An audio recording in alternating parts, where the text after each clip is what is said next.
Números 35. A princípio nós vamos ler do versículo 9 até o versículo 15, mas eu gostaria que você deixasse marcado esse texto, porque nós vamos voltar ao capítulo 35 de Números daqui a pouquinho.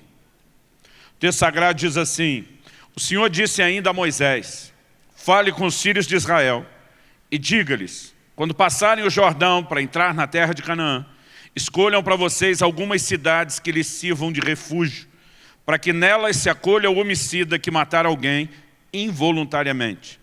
Nessas cidades, o homicida poderá se refugiar do vingador do sangue, para que o homicida não morra antes de ser apresentado diante da congregação para julgamento. Essas cidades que vocês derem serão 6 cidades de refúgio para vocês. 3 dessas cidades devem ficar desse lado do Jordão e 3 devem ficar na terra de Canaã. Serão cidades de refúgio. Essas 6 cidades serão de refúgio para os filhos de Israel e para o estrangeiro e para o que se hospedar no meio deles, para que nelas se acolha aquele que matar alguém involuntariamente. Algo importante que eu e você precisamos reconhecer é que, embora estejamos partindo de um texto do Velho Testamento, da Antiga Aliança, eu gosto sempre de declarar que o Velho Testamento ele ilustra o Novo, enquanto o Novo, por sua vez, costuma explicar o Antigo. Há muita riqueza, muita simbologia nas páginas do Velho Testamento. O autor de Hebreus fala de alegorias através das quais o Espírito Santo nos dá a entender verdades. Na verdade, nenhuma doutrina é firmada no nosso tempo, nos dias da Nova Aliança, baseada apenas em declarações do Velho Testamento. Mas o Novo Testamento costuma interpretá-las e ajuda-nos a uma mentalidade ainda mais forte. Eu, particularmente, amo a tipologia bíblica. Por quê? A palavra de Deus é um compêndio que tem a participação de muita gente, né? Sabemos pela própria Escritura que ela é divinamente inspirada, mas homens foram usados por Deus para, debaixo dessa inspiração divina, produzir o conteúdo. Nós temos mais de 40 escritores diferentes, num período de mais de 1.500 anos, que viveram em épocas, lugares, culturas, línguas, né, educação, posição social diferente. Estatisticamente, seria impossível que eles pudessem produzir um conteúdo tão harmônico. E não bastasse aquela harmonia óbvia que se percebe nas declarações explícitas, nós vamos encontrar na revelação bíblica essa harmonia entre aquilo que é simbólico, né, e a forma como vivemos as explicações no Novo Testamento daquilo que para nós hoje não se pratica mais de maneira literal, mas tem a sua aplicação figurada. A palavra de Deus é extraordinária nas suas figuras. Eu olho e eu percebo nessa instrução de Deus no Velho Testamento que Ele decidiu estabelecer um lugar de proteção. E essa ideia de um lugar de proteção é importante para a gente explorar, até porque, né, a partir dessa ideia nós vamos ter uma conversa a respeito do papel e do lugar da igreja no plano e no propósito de Deus. O tema da minha mensagem hoje é Igreja, um lugar de proteção. Mas antes de falar dessa igreja claramente vista no Novo Testamento, onde lá em Mateus 16, por exemplo, no versículo 18, nós vamos ver Jesus dizendo: edificarei a minha igreja e as portas do inferno não prevalecerão contra ela. Eu quero te mostrar que no Novo Testamento o lugar de proteção é a igreja que o Senhor edifica, contra a qual os poderes do inferno não vão prevalecer. O Senhor Jesus segue falando ao apóstolo Pedro e diz: dar-te-ei as chaves do reino dos céus. O que você ligar na terra será sido ligado no céu. E o que vocês desligarem na terra será desligado nos céus. Em outras palavras, ele está dizendo: essa igreja que eu vou edificar tem a minha autoridade, né? A minha autoridade é conferida a vocês. É disso que Chaves fala. E ele diz: haverá uma sintonia entre terra e céu. E o que a igreja fizer, os céus irão respaldar. Portanto, a igreja, embora composta de gente, né, falha, limitada, imperfeita, como eu e você, que é uma característica do elemento humano, ela tem o respaldo do céu e um desenho, e um plano e um projeto de Deus para que ela seja um lugar de proteção para nós. Agora, o que isso tem a ver com essas figuras do Velho Testamento? Antes da gente seguir falando aqui a respeito de números, eu acho que vale a pena lembrar que em Hebreus, no capítulo 10, no versículo 1, A Bíblia diz que a lei não tem a imagem exata das coisas, e sim a sombra dos bens vindouros. O que é a sombra? Você estendo a mão aqui sobre o púlpito, eu vejo projetada a sombra da minha mão. É uma silhueta que reflete a imagem que está se interpondo entre a luz e o lugar onde a sombra é projetada. Dependendo do ângulo e a posição, você consegue saber exatamente o que é que está projetando a sombra. Aqui é muito mais fácil, porque tanto a mão é um objeto conhecido, como ela está dentro do meu campo de visão. Mas quando a gente olha para a revelação do Velho Testamento, é como se o prisma, o ângulo deles, fosse olhar abaixo da mão. Ninguém sabia o que era aquilo acima projetando a sombra. Eles viam uma silhueta e conseguiam ter uma noção do que poderia estar projetando. Porque a sombra, ainda que ela tenha uma projeção, dependendo do ângulo, jogo de luz, até muito fiel, ela não vai reproduzir, por exemplo, cor, textura da pele, o efeito 3D. Então, eu quero que você imagine que essas cidades de refúgio, como muitas outras herdades da lei, elas são essa sombra projetada. No entanto, as pessoas do Velho Testamento estavam enxergando só a sombra. A mão estava fora do campo de visão. Hoje, no Novo Testamento, eu e você fomos levantados a um lugar onde a gente enxerga tanto a mão como a sombra projetada. E a partir da visão que temos hoje, é bem mais fácil entender a sombra que foi projetada. Pastor, se nós já temos a realidade da revelação. Na tipologia, às vezes, alguns termos, a gente fala que o que projeta um tipo, uma figura, né, é, na verdade, o tipo, o simbolismo e o cumprimento dele é o antítipo. Se a gente for usar essa linguagem técnica da teologia, eu diria que as cidades de refúgio são um tipo e a igreja é o antítipo, o cumprimento desse tipo. Agora, o que é que eu e você temos de importante a observar aqui? Nesse prisma, Colossenses 2, 16 e 17, Paulo fala no mesmo tom. Ele diz, ninguém vos julgue por causa de dia de festa, de lua nova ou de sábado. Ele diz, porque essas coisas são sombras de bens vindouros. Ele trata de muitas dessas realidades da lei, e não só o que alguns definiriam a lei cerimonial, ele inclui até a questão do sábado aqui, e diz, são sombras de bens vindouros. No Novo Testamento há uma realidade claramente revelada acerca dessas coisas. E nós precisamos entender que eles construíram a revelação do Novo Testamento, apóstolos e profetas que lançaram o fundamento, eles construíram essa revelação explicando essas figuras. Quando Paulo, por exemplo, está escrevendo aos Colossenses, diferente do autor de Hebreus, está lidando com os judeus que conheciam a lei, na verdade ele está falando para um povo que nem teve relacionamento algum com a lei do Velho Testamento, a lei de Moisés. Mas ainda assim essas figuras eram usadas e eram comunicadas, porque consciente ou não, esses homens de Deus estavam sendo instrumentos para provar a harmonia bíblica. E é muito importante que a gente entenda isso e que a gente enxergue dessa forma. Então, a minha ideia aqui hoje é falar da igreja como lugar de proteção, é trazer declarações explícitas do Novo Testamento que dizem respeito à maneira como nós temos que viver e praticar a igreja. Mas eu quero usar essa simbologia do Velho Testamento e com isso a gente vai meio que montar um quebra-cabeça e tentar entender uma figura maior. Eu gosto de olhar para a igreja e dizer que, embora na teologia bíblica Cristo é inegavelmente o centro de tudo, falar da igreja nos nossos dias é falar da extensão do próprio Senhor Jesus. Por quê? Nós vivemos uma época que a gente poderia classificar como dias de total descompromisso com a igreja. E eu acredito que se a gente não conseguir entender corretamente a perspectiva da própria palavra de Deus, nós podemos incorrer em erro, ainda que bem intencionado, né? Movido de boa intenção, eu tenho visto muita gente entrar em erro. Outro dia alguém falou, não, eu acredito em Jesus, eu só não acredito na igreja. Falei, aí bagunçou. Porque em Efésios capítulo 1, no versículo 23, a Bíblia mostra que embora Jesus seja o cabeça, a igreja é o corpo, é o seu complemento. Eu falei, se você quiser acreditar só em Jesus, sem igreja, você acabou de mutilar o Senhor Jesus, você acabou de decapitar, né, deixar o corpo sem cabeça ou a cabeça sem corpo, e não funciona assim. Em Efésios, no capítulo 3, no versículo 21, a Bíblia diz, a Ele seja a glória. Está falando de Jesus. No entanto, antes mesmo de falar de Jesus, o apóstolo diz assim, a Ele seja a glória, a Deus seja a glória na igreja e em Cristo Jesus.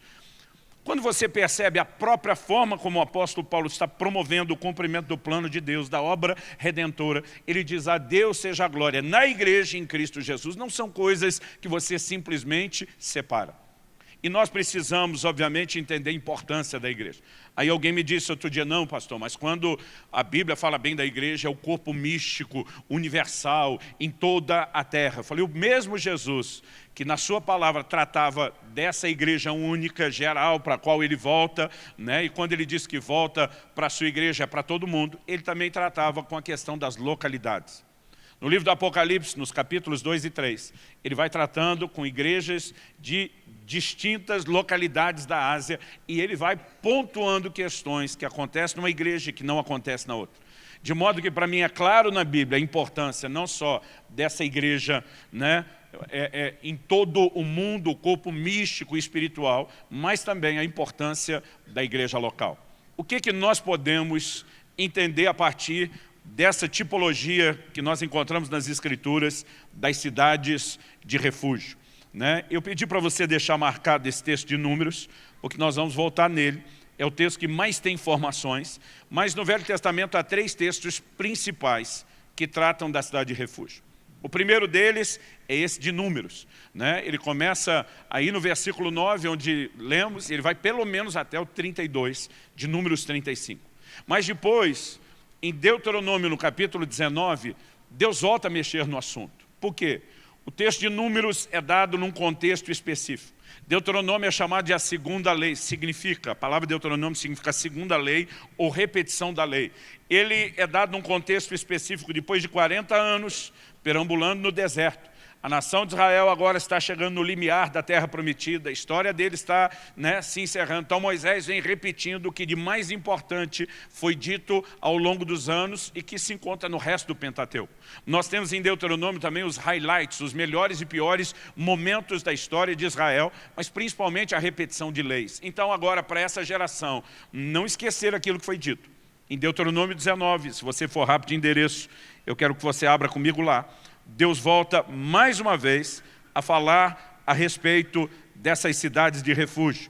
E a mensagem que nós temos aqui a partir do versículo 1 é a seguinte: quando o Senhor seu Deus eliminar as nações cuja terra dará a vocês, e quando vocês desalojarem essas nações e morarem nas cidades e nas casas deles, separem 3 cidades no meio da terra que o Senhor seu Deus dará a vocês para que dela tomem posse. Então em Números 35 Deus fala de 6 cidades. Eram 3 antes do Jordão, quando eles ainda estão na região da Jordânia, antes de atravessar o Jordão. E agora o Senhor diz: quando vocês entrarem na outra parte do território da terra prometida, vocês vão separar as outras 3 cidades, que vão compor um total de 6. Olha o versículo 3. Ele diz: preparem o caminho e dividam em 3 partes a terra que o Senhor, seu Deus, lhes dará por herança. Isso será para que nela se refugie todo o homicida.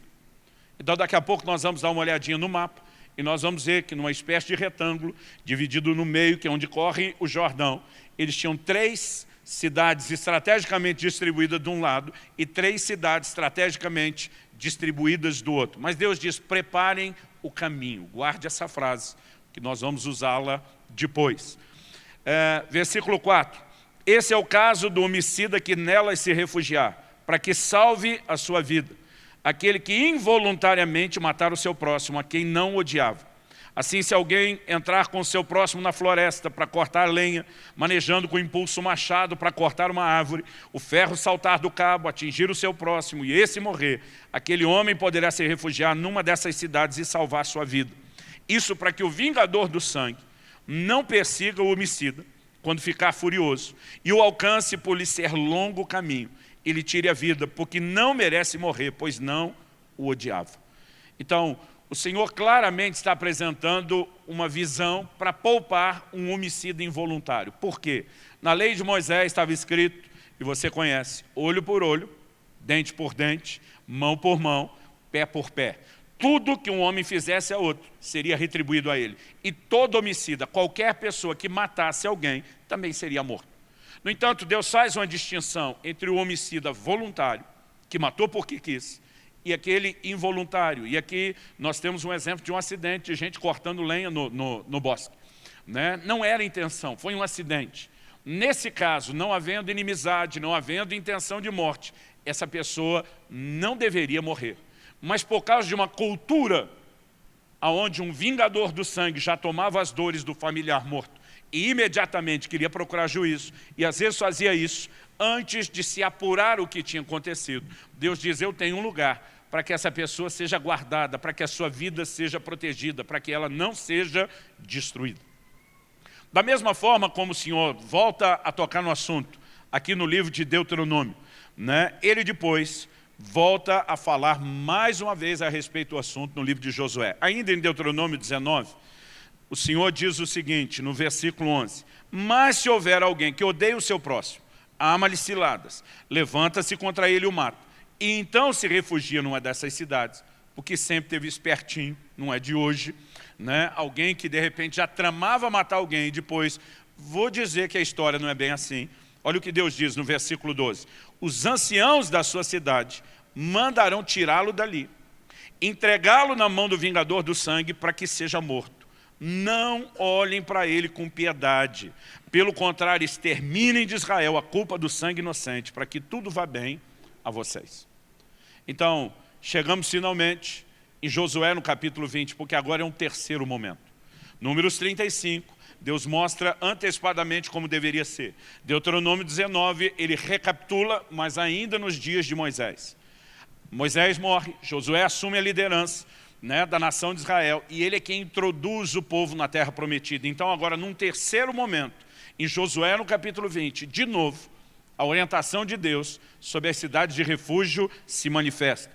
E a razão pela qual eu estou procurando ler, fazer menção até de todos esses textos, é para mostrar que isso já não é mais mera informação, é ênfase.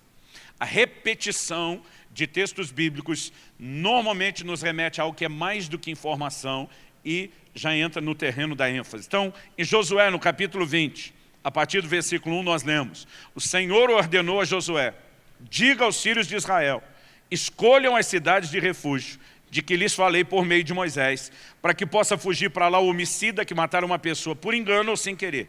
Essas cidades serão para vocês um lugar de refúgio contra o vingador do sangue. Ao fugir para uma dessas cidades, o homicida involuntário se colocará junto ao portão da cidade e exporá o seu caso aos anciãos daquela cidade. Então eles o levarão para dentro da cidade e lhe darão lugar para que habite com eles. Se o vingador do sangue o perseguir, não lhe entregarão nas mãos o homicida, porque matou o seu próximo sem querer, e não porque o odiava. Habitará nessa cidade, até que compareça em juízo diante da congregação, até que morra o sumo sacerdote que estiver servindo naqueles dias. Então o homicida poderá voltar à sua cidade, à sua casa e à cidade de onde fugiu. Se tiver o mapa aí para projetar, gente, enquanto eu leio a partir do versículo 7, pode colocar. A partir do verso 7, Deus diz, assim designaram solenemente Quedes, na Galileia. Então vamos lá, eu vou ter que mostrar nos dois lados para que vocês vejam. Verso 7, designaram Quedes na Galileia, na região montanhosa de Naftali. Isso está aqui no norte de Israel, do outro lado do Jordão, na parte que Josué conquistou depois.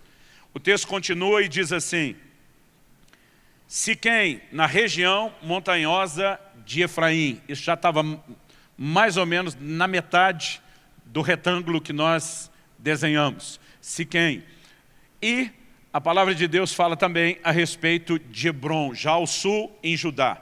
Do outro lado do Jordão, já vou mostrar no outro mapa, na outra tela, a palavra de Deus nos diz o seguinte, do outro lado do Jordão, na altura de Jericó para o leste, designaram Bezer, embaixo, ao sul. Ramote, em Gileade, na tribo de Gade. E a Bíblia mostra aqui mais ao sul, Golã. Então, por lado de cá, para quem está vendo o outro telão. Bezer, mais ao sul. Ramote, em Gileade, mais ao meio. E Golã, para cima. Essas foram as cidades estabelecidas. E a Bíblia ela é muito enfática que deveriam ser 6 cidades, 3 de cada lado. A Bíblia nos dá o nome das cidades. E essa ênfase toda, ela também tem a sua importância, como nós vamos observar. O que é que nós podemos destacar a respeito das verdades que Deus está tratando do assunto? Eu quero que você volte lá em Números 35, que de vez em quando nós vamos ler um versículo ou outro, para não ler tudo uma vez. né? Talvez seja muita informação de uma vez só para a gente ler todos os 3 textos, mas nós temos aqui uma figura de alguém que, por ter tirado a vida de alguém, agora está debaixo de uma sentença e um decreto de morte estabelecido pelo próprio Deus. Eu quero adiantar, antes de mais nada, né, que esse homicida, debaixo de uma sentença de morte, ele tem e ocupa um lugar e uma posição muito parecida com o que a Bíblia descreve na Bíblia a respeito do pecador. A Bíblia diz: o salário do pecado é a morte. Deus já havia dito a Adão: no dia em que pecares, certamente morrerás. Agora, Deus faz uma distinção entre 2 tipos de homicidas: o homicida voluntário e o homicida involuntário. Da mesma forma, quando nós olhamos para a palavra de Deus, nós percebemos Deus tratando com pecadores em 2 prismas muito diferentes. Um é o pecador que se arrepende, o outro é aquele que não. A mensagem de João Batista, antecedendo e preparando o caminho do Senhor Jesus, era uma mensagem de arrependimento. A mensagem do Senhor Jesus era uma mensagem de arrependimento. O que ele ordenou aos apóstolos e eles praticaram, era proclamar uma mensagem de arrependimento. O livro de Hebreus diz no capítulo 6 que arrependimento é fundamento, rudimento da doutrina de Cristo. Essa doutrina não mudou. Agora, quando um pecador não se dispõe ao arrependimento, ele não tem à sua disposição a mesma misericórdia que é oferecida àquele que se arrepende. No livro do Apocalipse, o Senhor, falando com a mulher que ele denomina de Jezabel, ele diz: dei-lhe tempo para que ela se arrependa da sua prostituição, mas ela não quer se arrepender. O Senhor diz: eu vou prostrá-la de cama, eu vou matar os seus filhos. O que ele está dizendo? Que em vez da misericórdia oferecida, o que se seguiria é o juízo. Há uma maneira como Deus trata com o pecador. O livro de Tiago claramente nos diz que a misericórdia triunfa do juízo. A misericórdia sempre vem na frente. Deus sempre oferece misericórdia primeiro. Embora quando a misericórdia não é abraçada, o juízo inevitavelmente se seguirá. Deus sempre oferece misericórdia primeiro. Agora, a misericórdia oferecida a um pecador é sempre a um pecador que entende o chamado ao arrependimento. É alguém que olha para a sua história e diz: até então fui dominado, né, pelo pecado, mas eu não escolho isso, eu não quero viver nesse lugar. Porque é importante a gente entender que a questão do homicídio, com a sentença que havia sobre ele, é uma figura do pecador, porque tudo na Bíblia converge em Jesus e para a obra de Jesus. Em João, no capítulo 5, no versículo 39, nosso Senhor diz: examinais as Escrituras, e são elas que testificam a respeito de mim. Tudo na Bíblia, na teologia nós chamamos isso de convergência bíblica. Tudo aponta para Jesus. Então, por exemplo, esse homicídio involuntário que fosse acolhido numa cidade de refúgio, a Bíblia diz que ele tinha que ficar lá até a morte do sumo sacerdote. Se o sumo sacerdote levasse 20 anos para morrer, 20 anos ele moraria lá. Se levasse 50 anos para morrer, 50 anos ele moraria lá. Se fossem 15 anos ele permaneceria lá. Ele só podia sair da cidade de refúgio depois da morte do sumo sacerdote.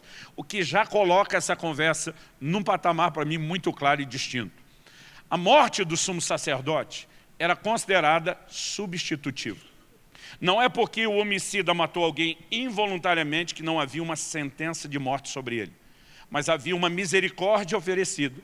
Ele seria guardado nessa cidade. E quando o sumo sacerdote morresse, a morte do sumo sacerdote seria considerada substitutiva. Seria aceita no lugar da morte que se esperava do próprio homicida. Então, nesse momento, ele era inocentado. Quando nós falamos a respeito dos pecadores, a Bíblia também fala de um sumo sacerdote. Hebreus capítulo 6, versículo 20, fala de Jesus como nosso sumo sacerdote. E a morte dele também foi considerada substitutiva. Porque ele sofreu aquilo que eu e você merecíamos sofrer. Nós fomos inocentados do castigo que deveria cair sobre nós. É o que o livro de Isaías diz: o castigo que nos traz a paz estava sobre ele. Foi uma morte substitutiva. Então, nós estamos falando de figuras que envolvem a vida espiritual. Todos os textos, Números 35, Deuteronômio 19, Josué 20, vão falar da morte do sumo sacerdote. E ela tem essa figura que aponta para a redenção. E que aponta para que qualquer ideia trabalhada sobre a igreja como lugar de proteção está baseado não na igreja em si, no que ela é por si mesma, Mas, em primeiro lugar, na obra e no sacrifício de Jesus. Em segundo, nós vamos falar de uma autoridade que o próprio Cristo concedeu e conferiu à sua igreja. Essa figura, ela é muito importante. Quando nós entendemos que o homicida, ele figura, portanto, um pecador voluntário. Antes de falar do homicida, vamos colocar outra personagem nessa história. Quando a gente lê, por exemplo, o livro de Números, ele destaca, lá em Números 35 a gente leu do 9 ao 15. Eu queria que você lesse comigo agora do 16 ao 21. Números 35, de 16 a 21. Ele começa primeiro falando do homicida voluntário que merecia morrer e não tinha direito a ser acolhido na cidade de refúgio. Ele diz, se alguém ferir uma pessoa com instrumento de ferro e essa pessoa morrer, é homicida, o homicida será morto. Ou se alguém ferir uma pessoa com pedra na mão que possa causar a morte e essa pessoa morrer, é homicídio, e o homicida será morto. Ou se alguém ferir uma pessoa com instrumento de pau que tiver na mão e possa causar a morte e essa pessoa morrer, é homicida, o homicida será morto. O vingador do sangue, aqui nós temos, além do homicida, aquele normalmente era um parente próximo que tomava as dores, que se levantaria para vingar. Então nós temos aqui o vingador do sangue, ao encontrar o homicida, deverá matá-lo. Se alguém empurrar uma pessoa com ódio, ou com má intenção lançar contra ela alguma coisa e essa pessoa morrer, ou por inimizade a ferir com a mão e essa pessoa vier a morrer, aquele que feriu essa pessoa será morto, é homicida. O vingador do sangue, ao encontrar o homicida, deverá matá-lo. Essa era a regra. Olho por olho, dente por dente, mão por mão, pé por pé, vida por vida. Matou, merece morrer. O vingador do sangue não era alguém que tinha sido escolhido para essa função. Normalmente, se tratava de um parente próximo que levantava e dizia, nós vamos resolver de acordo com o preceito da lei. Mas se a gente continuar lendo a partir do versículo 22 até o 26, a Bíblia já fala aqui em detalhes ou possibilidades sendo destacadas até maiores do que o que lemos em Deuteronômio 19. Diz assim, porém, se alguém empurrar outra pessoa subitamente, sem inimizade, observe a frase, sem inimizade, ou contra ela lançar algum instrumento, sem má intenção, ou se, sem vê-la, deixar cair sobre ela alguma pedra que possa causar-lhe a morte, acidente, e essa pessoa morrer não sendo sua inimiga, nem tendo a intenção de causar-lhe o mal, então a congregação julgará entre o matador e o vingador do sangue, segundo as suas leis. O texto, segundo essas leis, e livrará o homicida da mão do vingador do sangue, e o fará voltar à sua cidade de refúgio, onde se havia refugiado, e ali ficará até a morte do sumo sacerdote, que foi ungido com santo óleo. De novo, nós temos aqui a menção, né, dos mesmos elementos, que são aqui, em primeiro lugar, o homicida, podendo se desdobrar em dois, voluntário ou não. Nós temos o vingador do sangue, nós temos a própria cidade de refúgio, onde se buscaria acolhida, guarida. Nós temos os anciãos que estavam na porta da cidade, eram autoridade, para acolher ou às vezes até para entregar um homicida voluntário que não tinha o direito de ficar ali, para devolvê-lo e entregá-lo na mão do vingador do sangue. E nós temos a congregação. Todos esses elementos têm figuras que se encaixam não apenas na obra da redenção, mas na realidade da vida espiritual do Novo Testamento. Se o homicida é uma figura do pecador, e dá para entender isso, uma vez que o sacerdote é figura de Cristo e da morte substitutiva, então nós precisamos entender que o vingador do sangue é uma figura de Satanás. Em João 10:10, Jesus fala que o inimigo veio não apenas para roubar e destruir, mas veio para matar. E a legalidade que Satanás tem contra a vida das pessoas normalmente é baseado no pecado. Ou numa linguagem nossa, numa gíria gospel mais atual, a gente diz brecha, legalidade. Efésios capítulo 4 diz, não deis lugar ao diabo. Aqui eu sempre brinco, não é que o crente acorda uma manhã, tomar de um momento de insanidade e preenche um formulário, vem por meio dessa autorizar o miserável do Satanás a fazer uma devassa na minha vida. Esse lugar dado ao diabo acontece quando pecamos. O diabo trabalha na legalidade do pecado. É em cima disso que ele tem conseguido ferir, destruir, né, e matar, obviamente, a partir do prisma espiritual, começando desse aspecto, a vida do homem. Então, o que era a cidade de refúgio? Era um lugar para se proteger do vingador do sangue. O que é que Jesus disse da igreja? Edificarei a minha igreja e as portas do inferno não prevalecerão contra ela. Ele estava dizendo a mesma coisa. A igreja será um lugar de proteção espiritual. Agora, o que eu e você precisamos entender, que as cidades de refúgio são mencionadas aqui especificamente como sendo 6. Na simbologia bíblica, o 6 é um número que sempre aponta para o homem. Desde a menção do livro de Gênesis, capítulo 1, a partir do verso 26 ao 31, quando a Bíblia diz que Deus cria o homem no 6º dia, até Apocalipse 13, 18, que fala lá do número do anticristo, que diz, fala do 666 ou 666, como nós nos referimos. A Bíblia diz lá número de homem, não diz número de capeta, número do Satanás, diz número de homem. Um agente humano de Satanás irá usá-lo, mas é um número que retrata sempre aquilo que é humano. Portanto, essas 6 cidades, embora sejam parte de um plano de Deus, fala de algo humano. Porque o que Deus decidiu usar para oferecer proteção às pessoas é uma combinação de um plano divino com um elemento humano. Isso fica claro na conversa de Jesus com Pedro. Quando lá em Cesareia de Filipe, está registrado em Mateus 16, Jesus pergunta aos seus discípulos, quem dizem os homens ser o Filho do Homem? Eles começam a dizer, o aposto de aposta mais ou menos assim, estão dizendo que o Senhor é fulano, beltrano. Jesus pergunta para eles, e vocês, quem dizem que eu sou? Pedro dispara, tu és o Cristo, o Filho do Deus vivo. E Jesus na hora o elogia. E diz, bem-aventurado és tu, Simão, filho de Jonas. Não foi carne e sangue quem te revelou, mas o Pai que está nos céus. E diz, ótimo Pedro, você teve uma revelação a meu respeito. Agora Jesus diz, é a minha hora de fazer uma revelação a seu respeito. Eu também te digo que tu és Pedro. No grego, Petrus, uma pequena rocha, um pedaço de rocha. Aí Jesus fala uma outra frase que tem sido muito mal entendida ao longo dos séculos. Ele diz, e sobre esta pedra edificarei a minha igreja. Jesus não está dizendo que Pedro era a pedra sobre a qual a igreja seria edificada. Ele diz, eu te digo que tu és Petrus. Aí Jesus diz, sobre esta Petra, é uma outra palavra no grego que fala de uma grande rocha. Edificarei a minha igreja. Jesus está dizendo que a igreja é edificada a partir da revelação dele como Cristo, o Messias, o substituto. Tudo começa a partir do entendimento de quem é Jesus. Agora Jesus diz, para edificar, e Paulo escrevendo aos Coríntios, diz que Jesus é o fundamento que foi colocado e nenhum outro pode ser colocado. Ele é chamado na Bíblia de a pedra de esquina, a pedra fundamental, a pedra angular. É inquestionável que a pedra sobre a qual a igreja é edificada é Jesus. Mas o que Jesus falava para Pedro, ele dizia, mas você, Pedro, será feito de um material parecido comigo, da mesma matéria. Ainda que seja uma pedra menor proporcionalmente. Eu vou usar gente como você para ser colocado sobre o fundamento. Pedro entendeu isso. Em 1 de Pedro 2, 4 e 5, ele chama Jesus de a pedra viva e diz, nós também, como pedras vivas, somos edificados sobre ele. Qual é o edifício sendo levantado? A casa de Deus, a igreja. Deus decidiu usar gente como eu e você para compor o lugar de proteção. E porque há o elemento humano, isso faz da igreja um ambiente que não necessariamente será um ambiente de perfeição. Não necessariamente, ficou até bonito demais, nunca, jamais será um ambiente de perfeição. E nós precisamos entender que é nesse ambiente de pessoas falhas, limitadas e imperfeitas que Deus decidiu oferecer proteção. Agora, como essa dinâmica de proteção estabelecida pelo Senhor funciona? Nós temos aqui anciãos às portas da cidade. Quando você olha no tempo do período bíblico, do Velho Testamento, essas pessoas não tinham prefeitos governando suas cidades. Ainda que em pequenas províncias tivessem governadores, normalmente as questões eram julgadas pelos anciãos que se sentavam às portas da cidade para isso.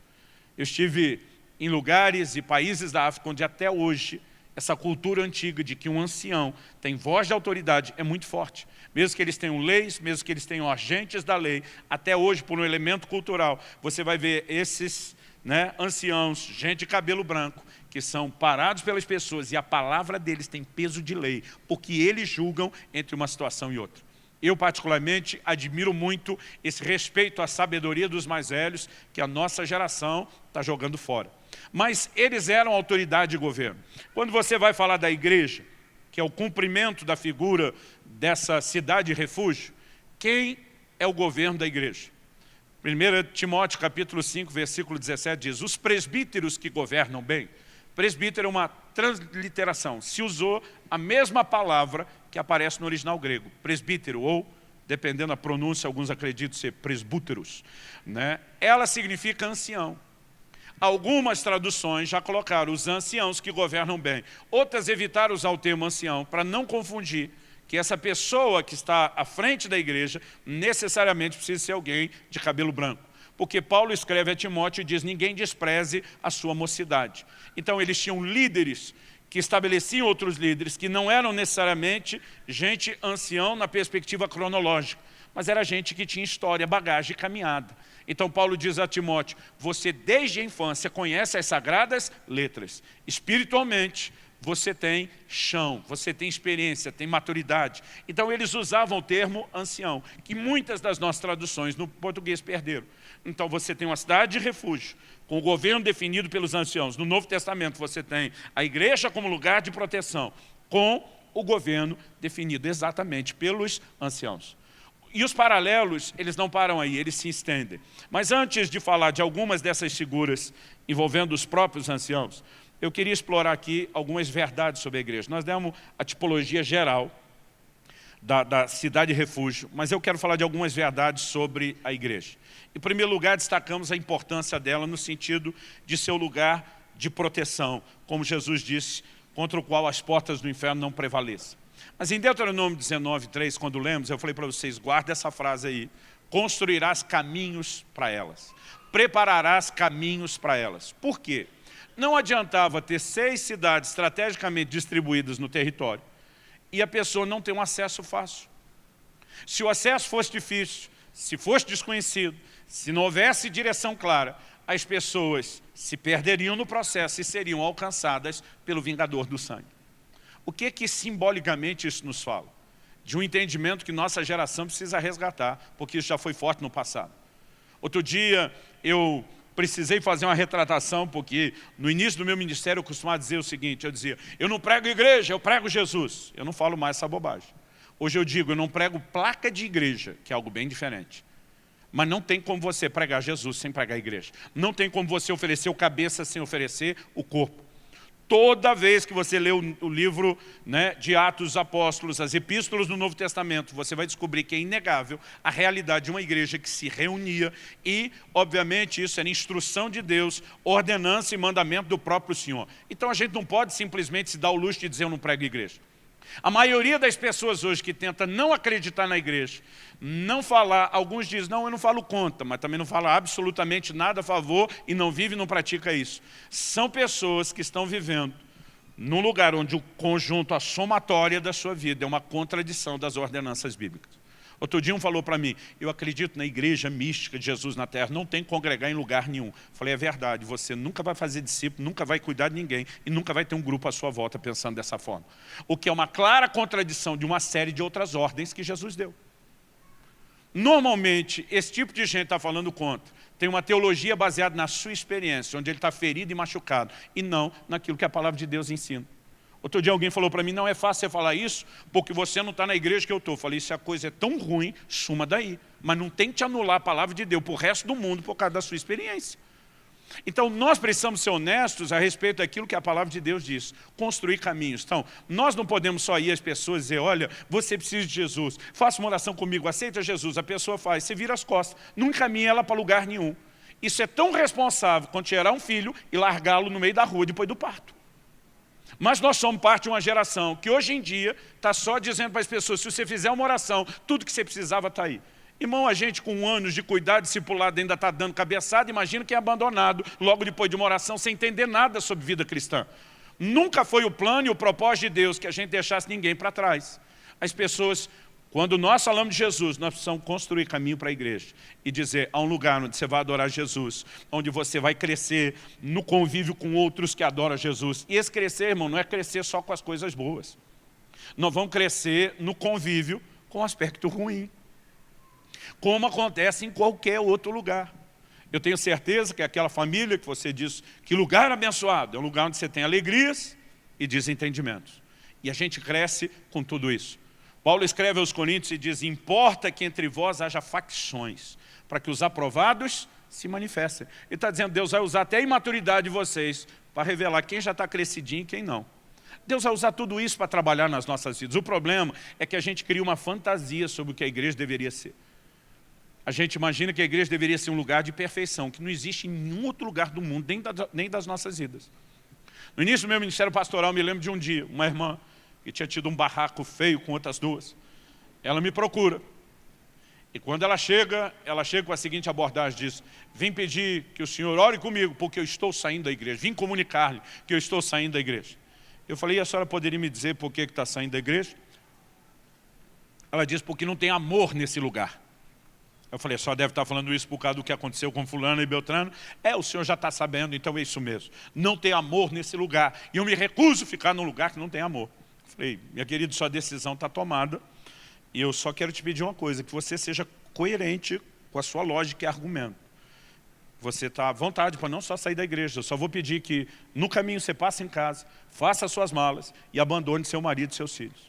Ela me olhou com a cara assustada, olho arregalado, cara de bravo, e disse: que tipo de pastor daria um conselho dele? Eu falei: não estou aconselhando, a senhora já tem todas as conclusões da verdade, que a senhora não permanece num ambiente que não tem amor. E a senhora definiu a igreja como um ambiente de não amor porque tem confusão. Agora, lá na sua casa, você vai barrar com seu marido e seus filhos todo dia, então se não tem amor aqui na igreja, muito menos lá.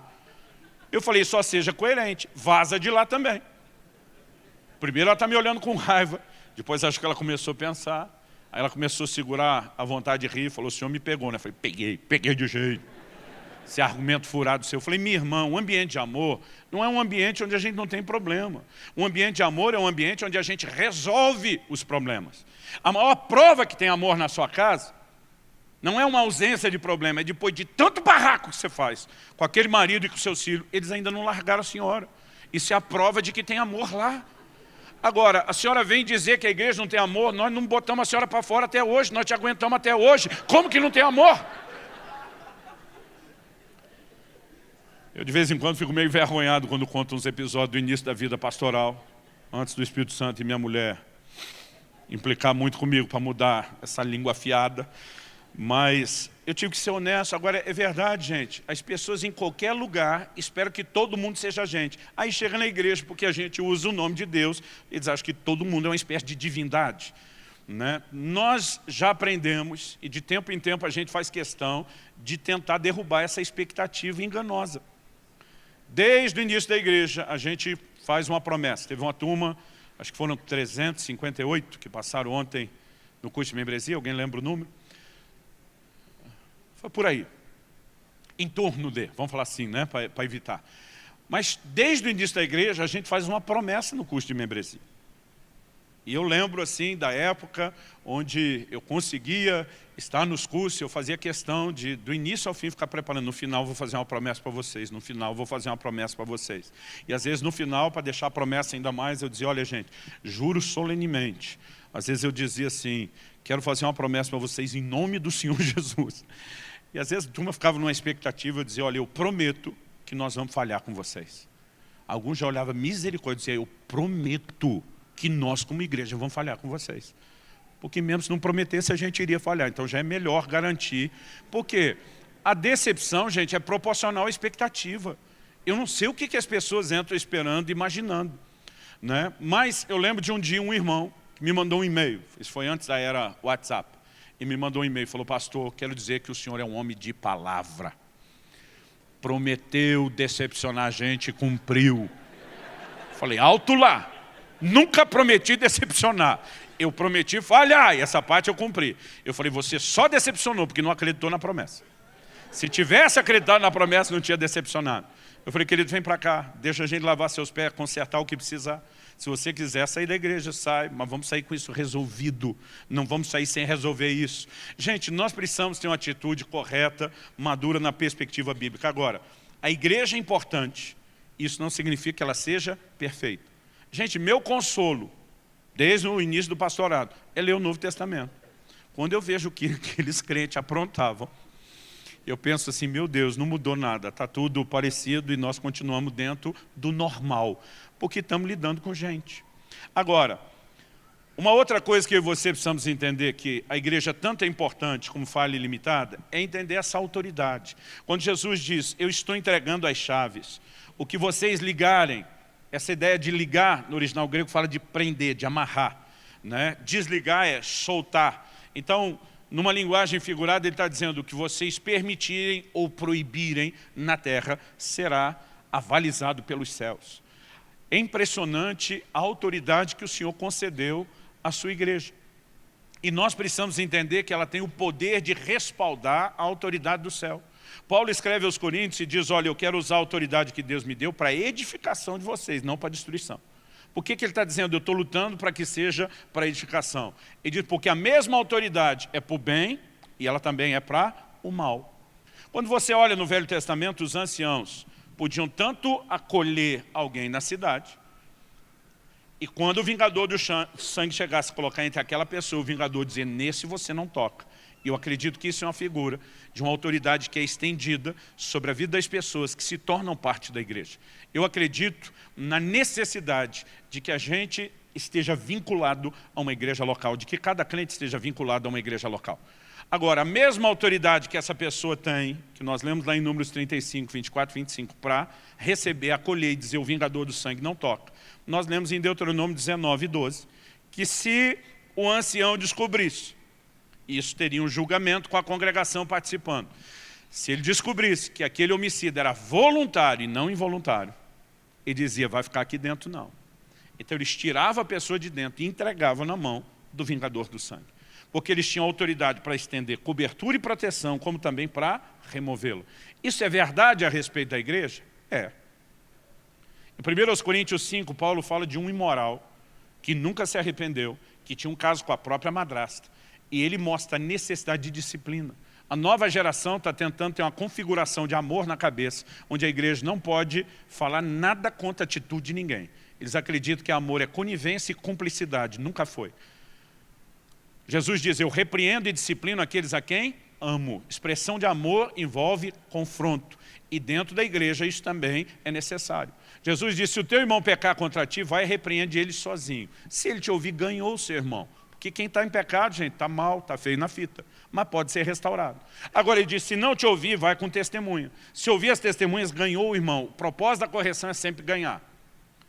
Mas não ouviu, leva para a igreja. Se ouvir a igreja, ganhou seu irmão. É a terceira tentativa com o número de pessoas cada vez maior. Não ouviu a igreja, considera gentil publicano, desliga.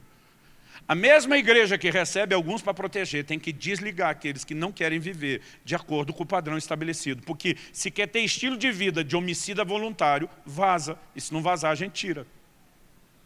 Agora, se vem como homicida involuntário, eu me arrependo, não é opção, não é nesse lugar que eu quero viver. Pecado na minha vida é acidente. Aliás, no Velho Testamento no hebraico e no Novo, a palavra pecado ela dá a ideia de errar o alvo. Não é alguém que intencionalmente quer viver naquele lugar, mas tropeçou. Então é diferente. Então em 1 Coríntios 5, Paulo fala com a igreja e diz, reunidos vós, aqui é a figura da congregação, e o meu espírito. Ele diz, seja tal pessoa, falando daquele imoral, entregue a Satanás para a destruição da carne. Paulo diz, eu estou removendo de sobre ele a cobertura espiritual. Eu estou entregando ele a Satanás, prefigurado no vingador do sangue, ainda como uma manifestação de misericórdia. Ele diz, para a destruição da carne, para que o espírito seja salvo, quem sabe, acamado, debaixo de juízo, ferido pelo inimigo, ainda possa haver arrependimento com a salvação do espírito. Mas nós olhamos e essas verdades, elas, na verdade, têm o seu cumprimento, o seu paralelo, de uma maneira assim, muito perfeita no Novo Testamento. O que mostra para mim que, de fato, a cidade refúgio, ela figura esse elemento humano, a combinação do humano com o projeto divino como lugar de proteção. O que é isso? Nada mais, nada menos do que a igreja. Congregar, gente, participar. E Hebreus capítulo 10, eu queria que você abrisse lá comigo. Hebreus capítulo 10 nos fala claramente a respeito disso no versículo 25. Não deixemos de nos congregar, como é costume de alguns. Pelo contrário, façamos admoestações ainda mais agora que vedes, ou que vocês veem que o dia se aproxima. Se você olhar o versículo anterior, o 24, a Bíblia diz, cuidemos também de nos animar uns aos outros, no amor e na prática de boas obras. E não deixemos de congregar como é costume de alguns, pelo contrário, façamos admoestações. O congregar não diz respeito a apenas participar do culto. Algumas pessoas acham que congregar é apenas ir na igreja, assistir um culto. Gente, se o que eu e você precisamos é assistir um culto, numa era digital como essa, por que num dia deste de frio e chuva, curitibano, típico daqui, nós não estamos assistindo isso online? A gente poderia simplesmente ouvir a mesma palavra, o mesmo ensino em tempo real, via internet. As pessoas hoje têm acesso, nós transmitimos os cultos. Alguém falou, mas pastor, por que transmite? Por causa de quem está fora e quer acompanhar de alguma forma sem poder estar dentro. Mas a transmissão online não é para quem está com preguiça e quer ficar em casa. E se essas têm sido as suas escolhas e atitudes de vez em quando, você está errado. E se não entender, eu posso desenhar para você um outro momento. Mas por que nós congregamos? A gente não congrega só para ouvir a palavra. Eu tenho gente no Brasil todo e fora dele o tempo todo que fala para a gente o como eles são edificados pelas palavras que nós ministramos, mas não vem na nossa igreja. As pessoas não precisariam vir na igreja para ouvir a palavra. Ah, pastor, a gente vem na igreja para adorar a Deus. Gente, nós temos basicamente uma grande reunião semanal, tirando adolescentes, jovens, nós temos uma celebração principal durante a semana. Eu adoro a Deus todos os dias, mesmo em dia que não tem culto ou que não está na igreja. A gente não precisa estar aqui para adorar a Deus. A gente pode fazer isso no tempo devocional, a gente pode fazer isso onde quer que a gente esteja. Aliás, eu lembro de uma época na adolescência, e muitas vezes por falta de entendimento bíblico, a gente é contaminado pela mente ou a visão de alguns anarquistas no meio gospel, né? E eu lembro que eu comecei a ser contaminado com essa ideia de não precisa de igreja. Eu ficava trancado no meu quarto orando, e minha busca a Deus lá era mais intensa do que no culto. Eu botava uma adoração gravada, que era um nível muito melhor do que o que a gente teria ao vivo. Aliás, gente, nem essas bandas que tiveram a gravação do mais alto nível profissional concorrem com a gravação delas. Elas ao vivo, nem elas concorrem com a gravação delas. Porque lá vai dar uma maquiada, uma arrumada, uma melhorada, uma turbinada no negócio, né? E o nível de qualidade que você pode ter hoje com som digital na sua casa, de adoração, é do mais alto nível e padrão internacional. Não precisa nem ficar só com os nacionais. Por que a gente reúne? Não é só para adorar a Deus, porque a gente pode fazer isso e sentar aqui. Mas nessa época eu estava em crise, eu pelo menos ia uma vez por mês na igreja, para tomar ceia e entregar o dízimo. Hoje em dia não precisa disso, você faz a transferência do dízimo online. Aliás, o que a gente tem recomendado e muito para as pessoas, né, que se use muito os recursos de contribuição online. Isso é segurança para todo mundo. Então a gente não precisa disso para ir na igreja. Ah, pastor, mas ainda sobrou a ceia. Pois é, tem as igrejas mandando na sua casa por Sedex. Nós nunca vamos fazer isso, mas tem gente fazendo. Eu fico olhando e perguntando, por que é que nós precisamos disso? Para que ter um prédio, uma estrutura grande, cara dessa, e podia estar todo mundo em casa? Porque a gente não vem aqui por causa do culto e da adoração sozinho. Nós não vemos aqui por causa de uma palavra isoladamente, nem a contribuição, nem a ceia. Esses elementos são secundários. Nós, quando nos unimos para congregar, estamos testemunhando que nós estamos debaixo de cobertura e proteção. Isso no reino espiritual comunica uma mensagem que você não tem ideia. Aliás, se você não entender isso, talvez você nunca vai entender esse versículo. Vá comigo para Tiago, capítulo 5. Tiago, capítulo 5, versículo 14. O que se espera de todo crente é que ele congregue. A ordem lá de Hebreus 10, 25, não deixe de congregar. Agora, você há de convir comigo que há momentos em que é difícil congregar? Sim, por várias razões. Uma delas que Tiago vai explorar é quando alguém está doente. Então essa pessoa às vezes está acamada, impossibilitada de ir à igreja.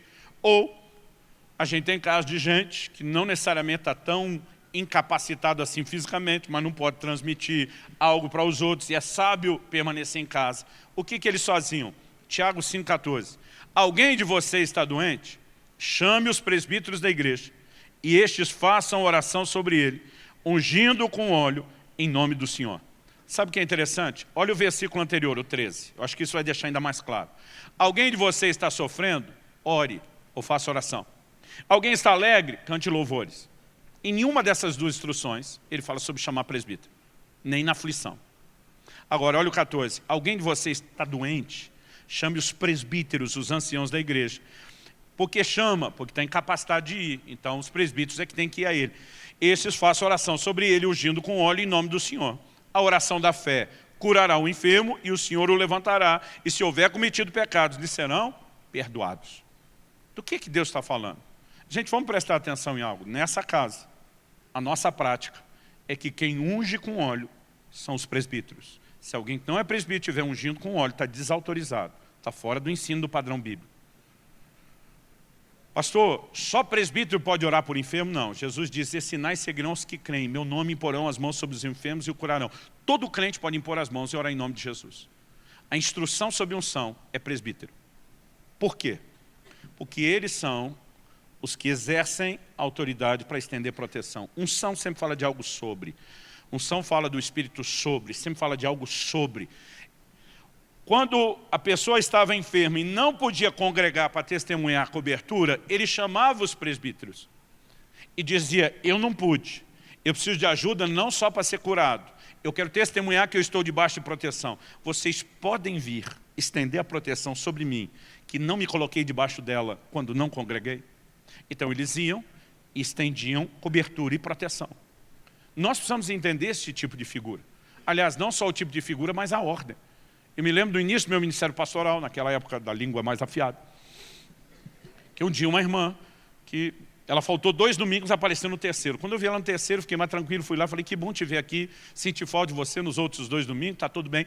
Não, eu estive enferma e o senhor nem foi me visitar. Eu falei, querida, eu não sabia que você estava enferma. Por que é que você não me avisou? Eu estava enferma, acamada, como eu viria avisar? Eu falei, sua família sabia que você estava enferma? Sim. Sua família veio na igreja os 2 domingos. Por que é que eles não avisaram? Quando eu vi que a atitude dela não mudava, eu transferi para aquele modo carnal, sarcástico. Falei, irmã, vamos fazer o seguinte, veio discutir, irmã, me perdoa. Faz mais de 3 semanas que minha bola de cristal está queimada. Eu não consigo adivinhar mais nada nesse tempo. E não consegui adivinhar que a senhora estava doente. Aí ela começa a me olhar assustada com o tom da conversa. Eu falei, querido, tem uma instrução bíblica. E eu abri a Bíblia. Eu falei, está alguém enfermo? Chame. Por que a senhora não me chamou? É o doente que chama o presbítero. Não é o presbítero que adivinha que alguém está doente. Aí eu falei para ela, a próxima vez que a senhora ficar doente e não me avisar, está sabendo que está contra a Bíblia. Ela, me desculpe, pastor, me desculpe, não vai se repetir. Essa hora que dá vontade de falar, parece que o jogo virou, não é? Mas qual é o propósito disso? É testemunhar que estamos debaixo de cobertura e proteção. Outro dia alguém falou, muito arrogante achar que você é a cobertura ou a proteção de alguém. Falei, eu não. Foi aquele que é a cobertura e a proteção de todos, o nosso sumo sacerdote que diz, estou dando as chaves na mão de vocês. Nós o representamos, nós estendemos o que ele tem. Senão, por que é que nós oramos no nome dele para alguém ser curado? Então seria tão arrogante quanto oferecer qualquer outra coisa no nome dele. A gente pode oferecer salvação, pode oferecer cura, pode oferecer enchimento do Espírito Santo, mas não pode oferecer a proteção dele. Na verdade, essa é a voz dos magoados e feridos. Aliás, deixa eu te dizer algo. Para a gente encerrar aqui e passar a ceia, eu queria só destacar algumas coisas que dizem respeito à nossa responsabilidade. A escolha da cidade. Quem escolhia onde ia buscar refúgio era o próprio homicida involuntário. Não tinha nada que o obrigasse. É lógico que a conveniência, às vezes, faria ele escolher a cidade mais próxima, principalmente se o vingador do sangue estivesse na cola. Mas a escolha era dele, ninguém escolheria por ele.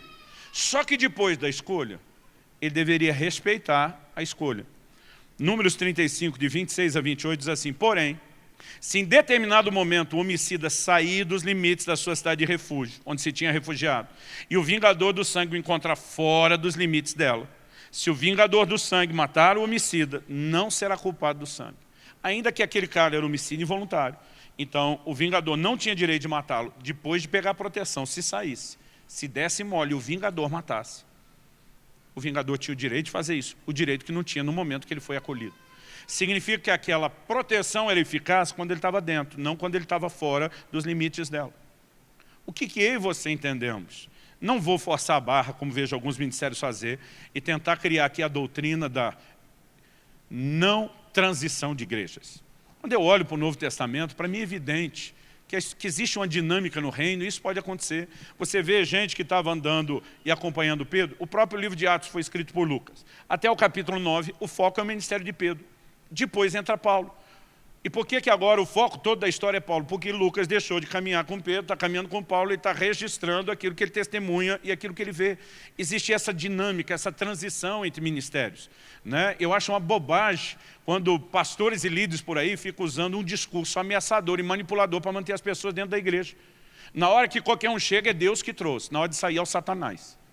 Quer dizer, de acordo com a conveniência, se você está no meu time, é bom para mim, é Deus. Se você vai sair, é o diabo que está nisso, né? E eu acho isso doentio, para não dizer, no mínimo, assim, muito feio e mal educado, né? Aí outro dia alguém falou, não, pastor, eu Não posso sair lá do lugar que eu estou, está tudo esculhambado, todo mundo vivendo todo em pecado, porque me amaldiçoaram.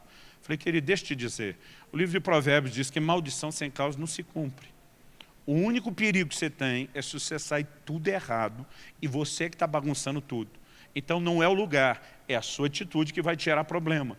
Agora, nós jamais vamos ter essa conversa, esse diálogo chegou aqui, não pode sair daqui, até porque alguns chegaram aqui vindo de outro lugar. Então, outro dia eu falei para um líder desse, não, daqui eu não libero ninguém. Falei, então também não deveria receber ninguém, bonitão.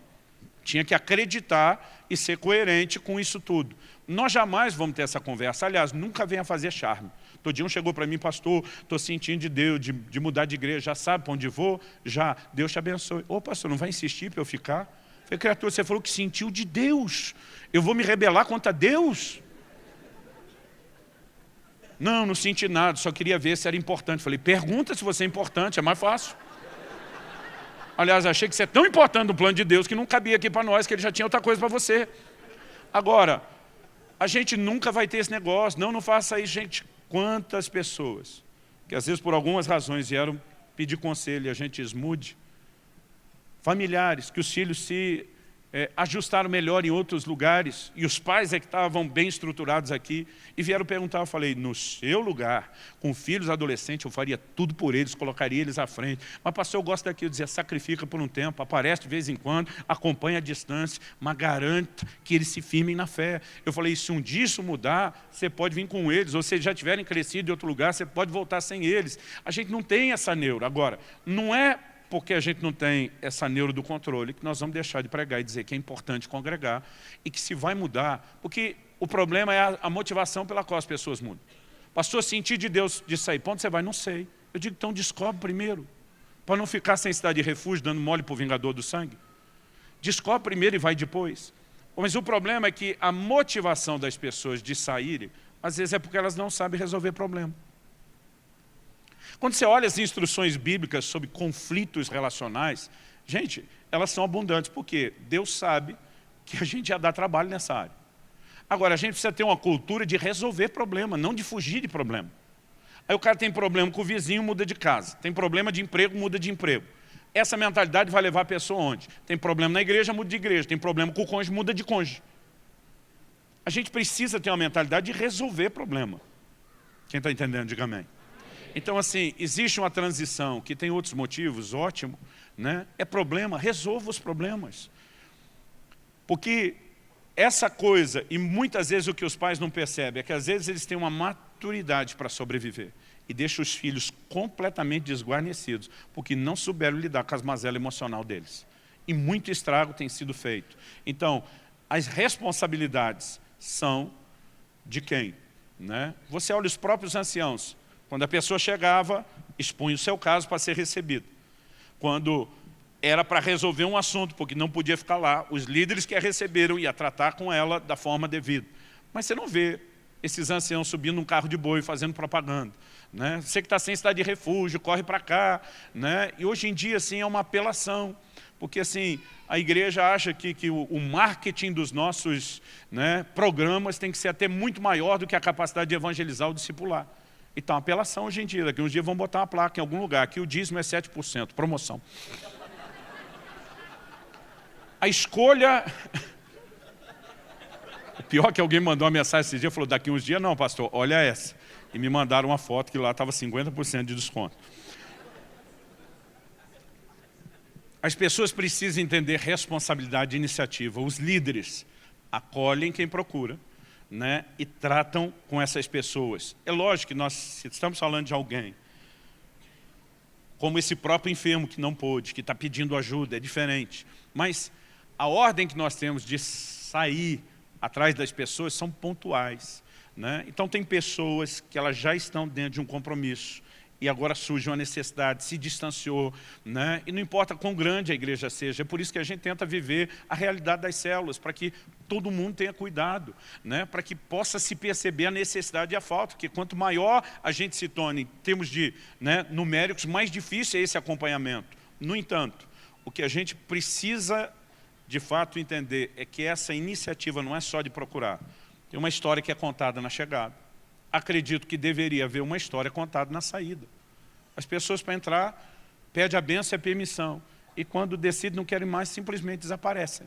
Né? Eu acredito que é importante isso como princípio, porque quando eu olho para a palavra de Deus, e aqui eu quero terminar, Atos, eu vou citar 3 versículos do livro de Atos, nos mostra a necessidade de um compromisso com os líderes das igrejas. Né? Não é compromisso pessoal, não acho que isso é aliança tipo casamento, entrou, não pode sair mais, mas tem que haver algum nível de compromisso. Atos 2:41, quando os apóstolos pregam no dia de Pentecostes, a multidão foi batizada, a Bíblia diz assim, agregaram-se aos apóstolos. Sabe o que é interessante? Que não está lá que eles se agregaram a Jesus. Tinham convertido a Jesus, mas o relato bíblico é que agregaram aos apóstolos. Em Tessalônica, Atos 17:4, os convertidos aderiram a Paulo e Silas. A Bíblia não diz que aderiram a Jesus. É óbvio que aderiram a Jesus. Mas quem foi que comunicou o evangelho de Jesus e agora tinha a responsabilidade de exercer cuidado sobre eles? Paulo e Silas. Atos 17:34, Paulo está em Atenas, pregou no Areópago, alguns se converteram. A palavra de Deus usa a mesma expressão, e aderiram a Paulo. Porque existe um vínculo estabelecido com esses líderes que estão na posição, os anciãos, o presbitério. Agora, repito o que eu falei antes, isso não significa domínio, isso não significa controle, mas precisa haver vínculo. Por que eu estou dizendo isso? Né? A dinâmica da vida que nós temos hoje em dia nos leva a muitas vezes ter atitudes equivocadas. As pessoas às vezes não conseguem entender a importância. Eu sei que numa igreja do tamanho da nossa, tem gente que diz, pastor, eu não conheço nem todos os pastores. Eu falei, você não precisa conhecer todos. Você tem que conhecer aquele que cuida da rede de célula que você participa. Né? Você tem que ter vínculo, você tem que ter proximidade, você tem que estar debaixo da rede de pastoreamento de um desses. Eu, particularmente, acredito que a proteção da igreja não é nem essa proteção só espiritual, oferecida no sentido de cobertura. Ela é prática. Então, quando a Bíblia diz que a gente precisa congregar para animar um ao outro, para exortar um ao outro, isso nos protege. A gente não está vivendo isolado. Provérbios 18:1 diz que o que se isola insurge-se contra a verdadeira sabedoria e está buscando só o seu próprio desejo. A gente conviver com outros requer de mim e de você renúncia, sacrifício, assim como numa casa. Quando tem uma criança mais nova, os irmãos têm que sacrificar em função dele, os pais em função dos filhos, em qualquer ambiente, né, onde nós temos um convívio social, isso não é diferente. E nós temos que imaginar isso na igreja. Outro dia um irmão falou para mim, pastor, eu não vou na célula. Eu estou em pecado, vou para o inferno se não ir para a célula. Falei, irmão, não vamos exagerar. Só me diz por que você não vai para a célula. Falei, pastor, a célula, meu líder e o povo são muito rasos. Estão muito abaixo do meu nível. Falei, aí que eu preciso de você, criatura. Quem que vai ajudar eles? É os caras bons que nem você. Agora, como que você pode ser tão bom e não querer ajudar que é tão ruim? Sabe, as pessoas... Outro dia alguém falou, pastor, eu já venho no culto. Por que eu tenho que ir em outra reunião na célula? Eu falei, aqui você vem para dar algo específico ou para receber? Não, vem para receber. Ok, lá na célula a gente quer que você vá para dar, que você abençoe, que você fortaleça, que você toque a vida de outros. E a gente quer gente pisando no seu calo. Outro dia um falou, não, pastor, esse negócio de estar muito perto dos outros dá problema. Eu falei, ué, você mora onde? Você deve ver numa cápsula escondido do resto do mundo para não ter problema. Em todo lugar nós vamos ter problema. E vamos ter na igreja. E no meio desses problemas na igreja nós vamos crescer. Quem está entendendo, diga amém. Agora, aí existe cuidado mútuo. Agora, essa coisa de que não está nem aí com ninguém, gente, isso é o espírito de Caim. Quando Deus pergunta para Caim, cadê Abel, seu irmão? Ele diz, acaso eu sou guardador do meu irmão? Normalmente, é quem não só não está nem aí com o seu irmão, mas disposto a matá-lo, que tem esse tipo de conversa. Aí outro dia um falou, não preciso de igreja. Eu falei, você está pensando só em você. E as pessoas da igreja que precisariam de você? E as ordens que Jesus te deu de ganhar a pessoa, cuidar dela, como que a gente pratica essas coisas sem igreja? Não tem como você viver um cristianismo isolado. Aliás, a atitude de isolamento, como diz Provérbios 8:1, que eu acabei de citar. Eu gosto de tomar emprestada a definição do meu amigo pastor Danilo Figueira. Ele diz que toda atitude de isolamento é rebelde, burra e egoísta. Porque a Bíblia diz que o que se isola insurge-se, rebela-se contra a verdadeira sabedoria. Então é uma rebeldia. Se é uma rebeldia contra a verdadeira da sabedoria, além de rebeldia, é burrice. Ele diz, e busca o seu próprio desejo, é egoísta. Porque alguns querem só o que é melhor para eles. Não, pastor, dá muito trabalho deslocar e estar lá. Né? Estão pensando sempre na conveniência. E aquela outra pessoa que poderia estar lá por causa de você, que poderia estar crescendo por causa de você. Então, se a gente tiver a visão e o entendimento correto, a nossa atitude em relação à igreja muda. Pastor, o senhor sempre teve vontade de ir na igreja? Não, mas hoje de manhã eu não queria vir. Mas aí eu lembro, você é o pastor e você ainda vai pregar. Mas a gente não faz isso só porque tem vontade, faz por consciência. A consciência não é só a responsabilidade. Eu quero estar diante de Deus, eu quero testemunhar que eu participo em um lugar, eu quero testemunhar diante do reino espiritual, que eu me coloquei, né, no lugar de proteção que o Senhor providenciou. Quem está entendendo, diga amém. Em Êxodo, no capítulo 25, a palavra de Deus nos mostra que quando Deus fala com Moisés sobre o propiciatório, que era a tampa da Arca da Aliança, Deus disse, você vai colocar na tampa 2 querubins, um de frente para o outro. Ele diz, todos eles, os 2 querubins e a tampa, tem que ser uma só peça de ouro batido. Porque Deus diz, ali virei a ti e falarei contigo. O lugar onde a glória de Deus se manifesta é um ambiente de unidade. Tem que ser uma só peça. Mas também é um ambiente onde os seus adoradores conseguem ficar de frente para o outro. Quando Jacó fala para filho de Labão que ele vai dar no pé, puxar o carro, como dizia antigamente, e diz, eu vejo que o semblante do vosso pai não é mais o mesmo para comigo. Qualquer pessoa no relacionamento sabe pela cara e o olhar do outro quando algo não está bom. Então o ambiente onde a glória de Deus se manifesta tem que ser um ambiente de transparência, de unidade, onde até quando a gente não está bem um com o outro, a gente possa expressar isso e os outros possam saber. Mas também um querubim deveria ficar com a asa estendida em direção ao outro. Outro dia alguém perguntou, pastor, anjo tem asa mesmo? Eu particularmente acredito que isso é um simbolismo. Asa na Bíblia fala de proteção. Quando o Salmo 91 fala de nos colocar debaixo das asas do Altíssimo, está falando debaixo da sua proteção. Eu não espero chegar no céu e encontrar em Deus asas, porque nenhum outro texto fala de Deus com asas.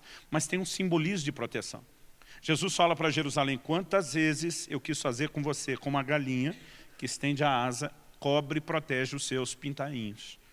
Então, o ambiente onde a glória de Deus se manifesta não é só de unidade e transparência, mas quando um estende a asa para o outro, isso fala de cuidado recíproco. Eu cuido de você, você cuida de mim.